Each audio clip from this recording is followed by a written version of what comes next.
12. Awol, New York Stories. "Yo, chap," he whispered as loud as he could without waking up the rest of the men. "You gonna do it?" And Chapman, who was gathering a few select effects from his locker and stuffing them in a knapsack, looked back over his shoulder, his face tense with fear, and now relaxing somewhat answered, "You betcha, buddy," and then pressed his index finger across his lips and gave a wave and cautiously ascended the metal stairwell. He charged stealthily across the weather deck and crawled on all fours when the quarterdeck was in view. He could hear the voices of the 3 men stationed there. They were talking about adventures, still fresh in their minds, that they'd probably be talking about when they were old and grey. "You'll never saw so many freaks," one said. "My grandpappy was right," said another. "New York City is where God stores the damned." "You crackers is crazy talking like that. New York, the dopest motherfucking town on this planet. I'm about to relocate to this bitch soon as I get out."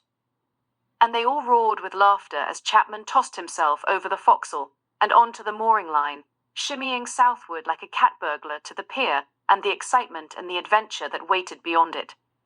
He was sitting in a bar a little while later, staring at his reflection in the mirror, wondering how he'd explain to the folks back home what had happened. "Penny for your thoughts, handsome?" And Chap's eyes pored over the 50-something train wreck now making her move. "Buy a Goyle a drink, sailor." "I'm not a sailor." "You're not?" "No." "You sure look like one." "No, I'm not." "So, how about you buy me a drink, handsome?" And he looked up at her and at the faint remains of beauty that existed within her once long ago, and he could smell the familiar blend of booze and nicotine on her breath, and with it the odor of cheap perfume. "Sure, lady," he answered.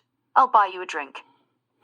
In an hour's time, they'd relocated to the furthest reaches of the Lost Souls Lounge, somewhere past the jukebox and the pinball machine, just before the narrow corridor that led to the unisex toilet. Evelyn lay her head on his shoulder.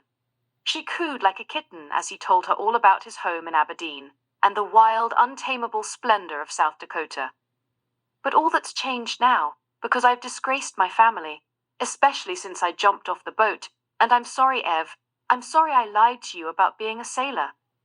"It's okay, sweetie," she told him, like a mother comforting the son she'd lost decades ago. "But I figured, I might as well.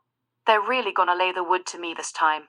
I mean, I've been nothing but a screw-up since the day I joined this man's navy, and this time they've really got me." "That don't sound like such a big deal, sweetie," Evelyn said.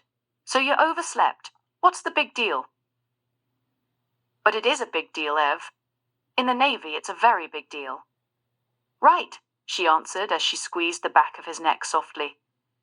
"So I'm thinking, 45 and 45. What's that, hun? 45 and 45. 45 days restriction. 45 days extra duty." "Oh. So anyway, I'm thinking, I joined the Navy to see the world, and here we are in New York City, the greatest city on earth, and what are the chances of me ever being here again? And they're probably just gonna throw me out anyway, so I jumped." "I'm glad you did, sweetie." "Yeah, but Ev, they might put me in jail now. I mean, if they ever catch me. Do you think they'd come all the way out to Aberdeen to get me, Ev?" "I dunno, hon." And the two of them stared aimlessly at the dark and dreary confines of the Lost Souls Lounge as the jukebox spit out pop standard after pop standard. "So what do you say, sweetie? You want to see my city?" "Yes, Ev, I'd love that."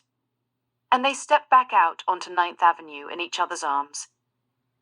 "I want to see Times Square," Chapman said excitedly, "and the Statue of Liberty and Madison Square Garden and the Empire State Building and the World Trade Center too. But most of all, the subway, Ev. More than anything, the subway. Can we ride the subway tonight, Ev?" "Sure, hun," she answered. "We can do all those things." And the hours passed quickly as Evelyn showed the sweet young boy all the things he'd asked her to show him, but she hoped to show him even a little more.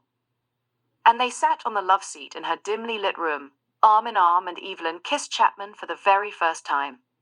And she ran her hands across his chest and began unbuttoning his shirt, and he could smell the familiar mix of booze and nicotine, and with it the odor of cheap perfume.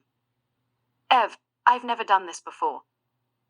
I know, sweetie, she told him. It's okay. And off with his shirt, and soon his pants too, and she slithered off the love seat and onto her knees and lay her head in his lap. They awoke on the floor arm in arm beneath a blanket that she herself had knitted. She rubbed her thumb back and forth over his forehead as he stared up at the ceiling, and then all around at the strange surroundings. My God, Ev, he said. Did we? Aha, she said with a gentle smile as she rolled onto her side and kissed his cheek. We sure did. Oh my God, Ev, I'm so sorry. I don't know what came over me. It's okay, sweetie. It's okay. Ev, he said, maybe I should go back to my ship. And she stared up at the ceiling and then all around her and answered, I don't think that's such a bad idea. I mean, I'll come back for you. I promise I will. But if I don't go back now...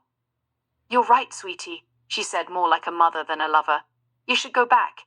It's the right thing to do. So he jumped up and stood naked before her, and then realized that he was, and covered himself with the clothes on the love seat, and dashed into the bathroom. And when he came out, Evelyn was waiting, fully dressed, to escort him back home. And they walked out of her place, arm in arm, and down to the subway, arm in arm, and past the Lost Souls Lounge, arm in arm, and back across 9th Avenue, arm in arm. And when they finally arrived at the ship's berthing, Chapman held Evelyn in his arms and told her that he loved her, and that he always would. I love you too, sweetie, she told him. Ev, he said just before he turned to leave her, you'll love Aberdeen. I promise you will. I'm sure I will too, she answered. And as he turned his back on her and dashed up the runway to surrender himself, she turned away, full well knowing she would never see his face again, which she never did.